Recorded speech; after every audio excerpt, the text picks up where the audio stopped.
Hello guys, welcome back to the channel. Fantastic to see you all here again. I'm on a bit of a little mini road trip out today. It's been very hot here where I live. So we're in the middle of summer, stinking hot. It's been high 30°C days pretty much all week. So I'm getting out pretty early today. I want to take you to some locations and show you where I shot some images. Now, this video is entitled the Orion Project. Well, you'll soon find out why. But anyway, I'm just on my way out the road here, so let's see where it takes us. Okay, now one thing you know about me is I've got to get a bit of sustenance on the way. So here I am at the coffee shop. The Golden Bean, this is called. Let's see how we go here.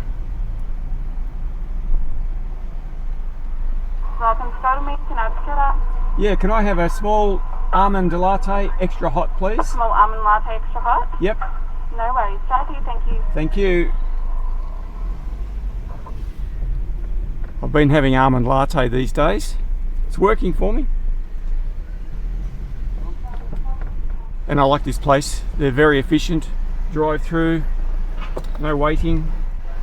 Hi, how are you going? Yeah, well, thanks. Yourself? Good, thank you. That's the way. Thank you. Fantastic. Have a nice day. You too. Thank you. See ya. Ah, that is nice. Whew. Nice and hot. Just how I like it.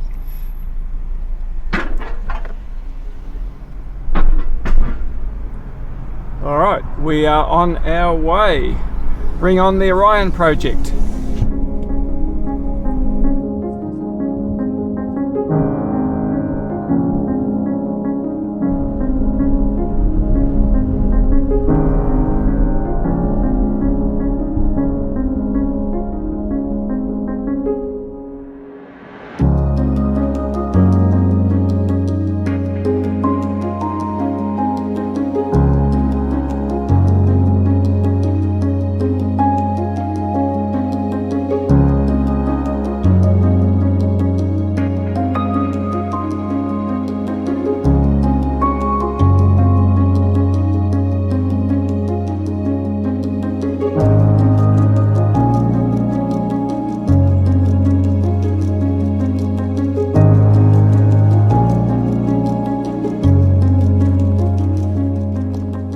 Okay, well, you can see quite obviously here, I've tapped into my love of dead trees for this project. Have a look at this beauty behind me.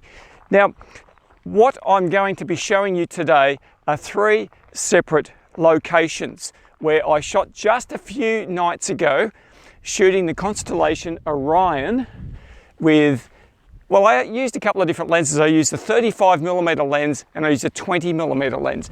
Now, this was the first location I came to, and I have shot here before, and I knew that this tree was here with a nice clear open view over towards the northeast, which is where Orion rises here in my location. Now, it was quite low down to the ground, and my method of shooting all three of these nightscapes is actually using a star tracker.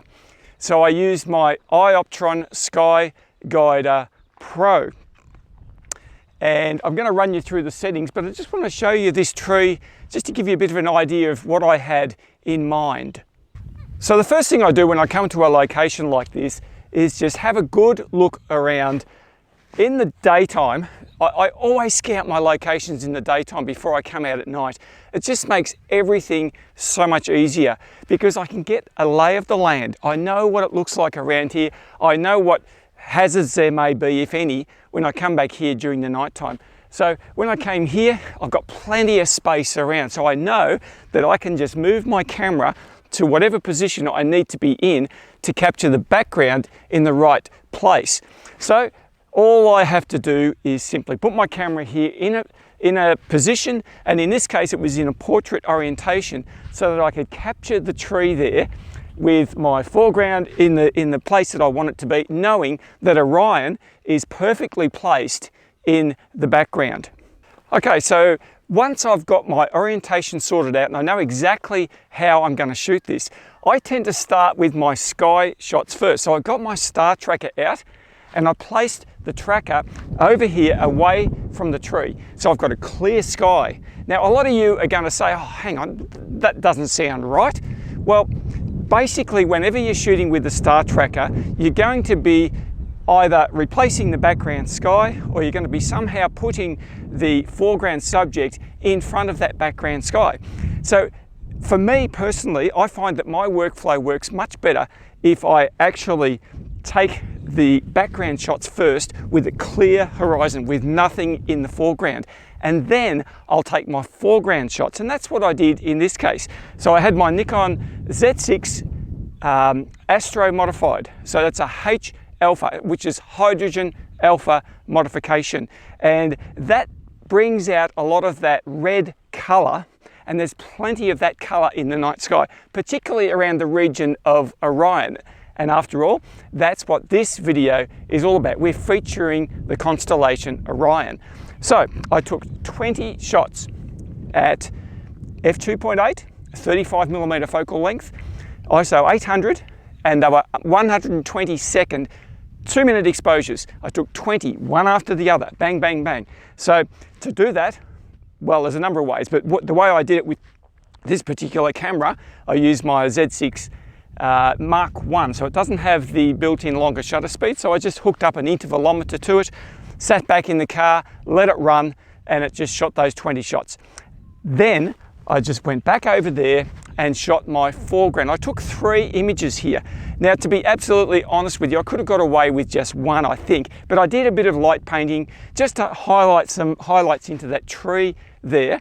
So those 3 foreground images I shot on a fixed tripod. I didn't take all of this over there. There's no need, you don't need to have this. I got there nice and low to the ground, fixed tripod position, a little bit different camera settings because I don't need the extreme long shutter speed.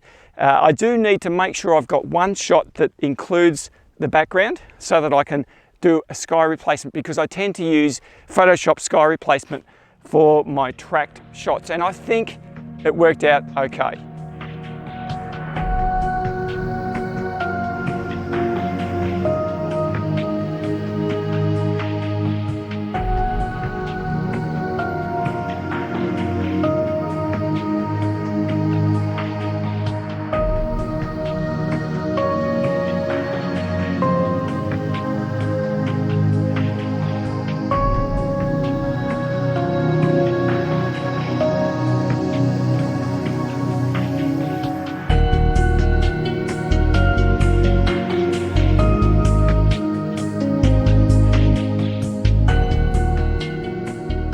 Now, I'm not sure you can feel, but it's quite windy here today.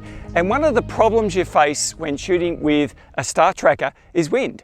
Because if it's really, really windy, then it can blow the thing a little bit and you'll get blurry stars. So one of the techniques I tend to use is I'll polar align my tracker. So in this case, I'm facing down that way towards the south. And then what I'll do is I'll bring the car up so that the back of the car is open like this, really close to the tracker, because I'm actually shooting this direction away from the car. So I can back the car up, lift up the tailgate, and that actually creates a windbreak, and just using the car as that windbreak. And it works quite well because I can actually stop that wind from hitting the camera and the tracking arrangement. And yeah, that's a technique I've been using for quite a while, because let's face it, we cannot control the weather. Oh boy, speaking of weather, it is stinking hot. It's going to be a very hot day today. So I'm going to move off to our next location. Let's get going.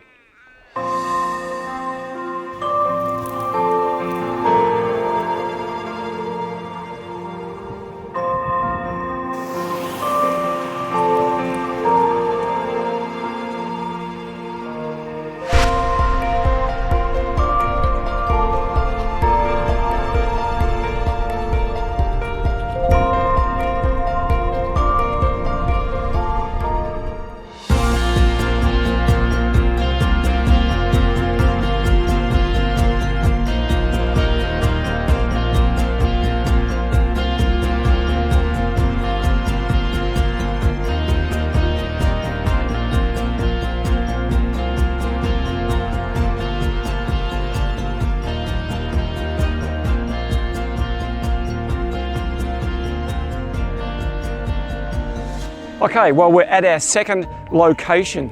Beautiful landscape out here, it's just unbelievable. Now, I've named this one Hunting Orion because I wanted to put myself in the frame. Yeah, I know, I'm not exactly a movie star or anything else, but you know, in my own photography, why not? I can throw myself in there and do a selfie every now and then. So this gorgeous tree, I'm going to show it to you now. You've already seen the images from the air. It's just standing out there in the middle of a paddock and it looks absolutely phenomenal.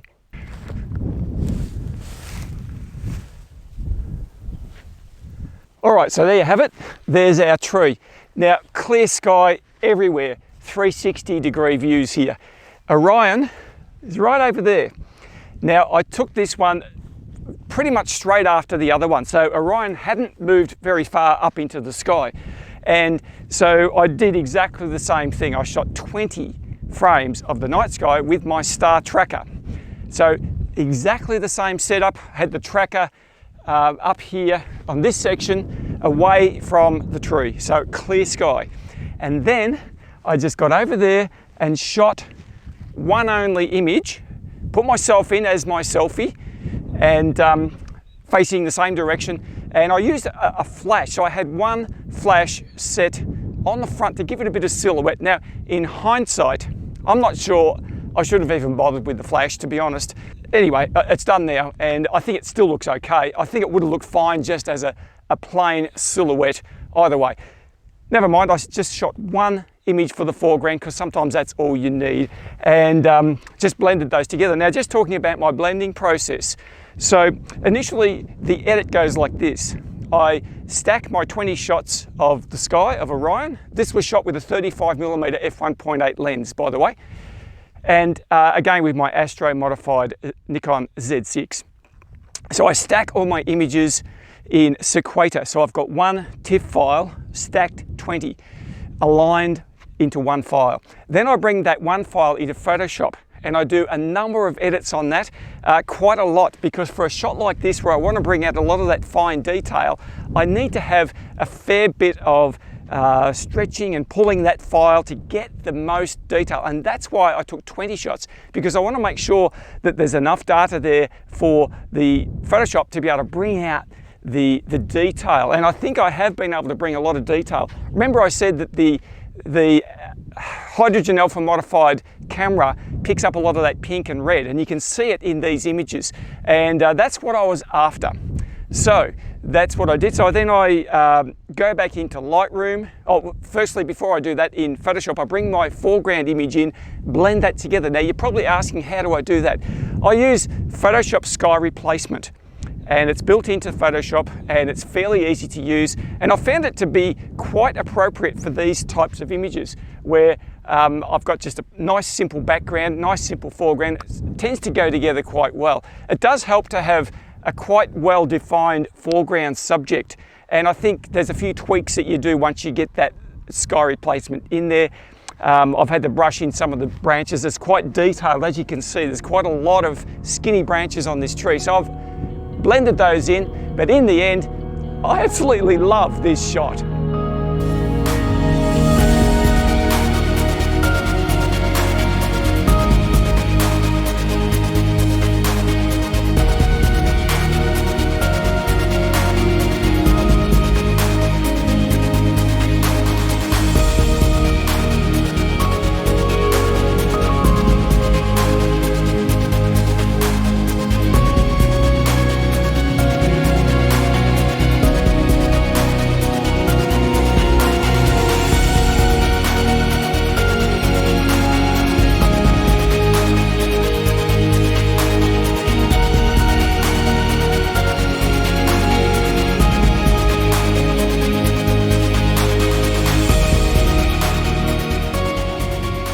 All right, so I was delighted with this shot. It's probably one of the shots that I've been looking at doing again. I've shot this image a couple of times before in different orientations, different subject matter. But anyway, let's move on. I've got one more image to show you guys.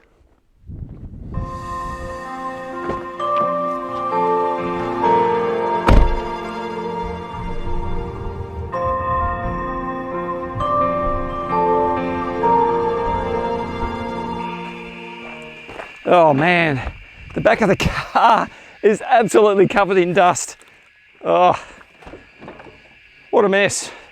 That's what happens when you travel down all these dirt roads, and I do that quite regularly. Oh, it gets on everything. Oh, summer. Gee, I hate summer. Ooh. Would I prefer it to be raining now? Well, probably not, but gee, I wouldn't mind just a bit of a clean car every now and then. Now, one of the things that I'm sure a lot of you are asking is, how do you know where to find, for example, Orion in the sky? Well, it's quite simple for me. What I do is I look at a program called Stellarium. I use the desktop version. You can get a mobile app as well. And it shows me where anything is in the night sky. It doesn't matter where you are in the world, northern hemisphere, southern hemisphere, it doesn't matter. It shows you where everything is. Now, the simple way to do that is to put in your coordinates of where you are, and on Stellarium you can enable compass bearings. So, for example, if I'm here January 2022 and I want to find Orion at about 10:30 at night, all I have to do is go to Stellarium, punch in my time and date, and it will tell me exactly the direction of the sky that I have to face my camera. And as the hours progress, it changes direction. It heads, for me, it goes across the northern sky. Now, that means it's easy to find. Now, of course, I can come out here, I can just see it up there in the sky, but in the daytime, I can't just see it up there in the sky. I don't know where it is in the daytime. I've got a rough idea, but I can't be exact. So when I come to a location like this, I can find my subject out there, and then I think, well, how am I going to line that up with Orion? So that's how I do it. Now, a lot of you are going to be asking, this is my Astro modified camera. How does it compare with my later model, the Z6 Mark II? Well, I prefer the Z6 Mark IIs for a few reasons, and I've elaborated on that in the past. One of which is the ability to power it via USB power as it's going. So for time lapses in particular, that is an awesome feature. And what happens with that is you can put, it needs to have a battery in, but you can have the battery half full, doesn't matter. You plug in the USB power and that battery won't deplete. It just keeps it charged up, if you know what I mean. So you can go all night, and that is a really good feature. Now, plenty of other cameras also have that feature, a lot of the Sonys and some Canons as well. So I think it's a great feature to have. And of course, the other thing is the extended shutter range. Now, when I shoot this at 2-minute shutter speeds, I have to put it into bulb mode. I can use time mode as well. So there is that feature, but essentially I'm putting it into bulb mode and using an external intervalometer to take my 2-minute exposures. Now, with the Z6 Mark II, I don't need to do that because I can just extend the shutter speed out to my 2 minutes or 3 minutes or 5 minutes or whatever it may be, and set it off that way as if it's a normal shutter speed. So that's good. As far as the image quality is concerned, they're pretty much the same. So I don't think you'd buy a Z6 Mark II for an improvement in image quality because, well, I don't see any difference at all. But this is the hydrogen alpha modified camera. Awesome, works well. The only problem I have with it is balancing the white balance. The colors are all over the creek. So it's designed to capture more of the red spectrum and the hydrogen alpha. And that's why these shots I'm taking, I'm using that camera because they're rich in that color. But it's a little bit more problematic when I'm shooting the foregrounds. And so I prefer the standard camera for shooting foregrounds, especially when I'm light painting, because when I get my torch out and shine it around, the color bounces all up the creek. So it's a lot easier to use a standard camera, white balance, and as my normal method with my standard lighting practices with the standard camera. But you know, these are the things we have to work through. Not everything is going to be easy. And you know, part of the whole learning process is to work through some of the challenges that are involved. Just over there past the windmill in the background, you can see the dead tree, which was the subject for my third and final image for this video. And there's just enough gap there to put my camera into portrait orientation and shoot straight into that northeast sky where Orion was hanging there. All right, so you can see from this angle, there's a lot of room on both sides of the tree. So that gives me plenty of sky to play with. Now, one of the other advantages, I was flipping the camera into portrait orientation. So I've got more vertical room to play with, and I didn't need to worry too much. I can just move the camera and make sure I'm positioning Orion where it should be behind the tree. Now, how did I go about shooting this? Well, I can tell you by this time of the night, I was getting pretty tired, and to be honest, I got a bit lazy. I only shot 6 tracked images. Now, I did the same thing, 20mm lens. I shot at f2.8, ISO 800 for 2-minute exposures, but I only shot 6. Now, the other thing a lot of you will probably want to know is, did I shoot any dark frames? And the answer is no. Again, I was just lazy. I mean, it takes another 2 minutes to shoot each dark frame. I was just exhausted. I was running out of energy. Just shot 6. Now, the other images I shot 20 of the background. So that's a whole lot more data that I'm gathering in the camera. And it gives you a lot more flexibility in finding the minute details that are in the sky and in the nebulas. So only 6, look, it's okay. It's better than 1, better than 2, but it's probably not as good as 10, 15 or 20. Never mind, I was pretty happy, and I took 1 shot of the tree in the foreground. That's all I needed. Just a touch of light, just a little tiny bit of light off to the right, the left-hand side for the light painting. And remember, 20mm lens, a little bit more light pollution straight down there behind that, but I still absolutely love this image.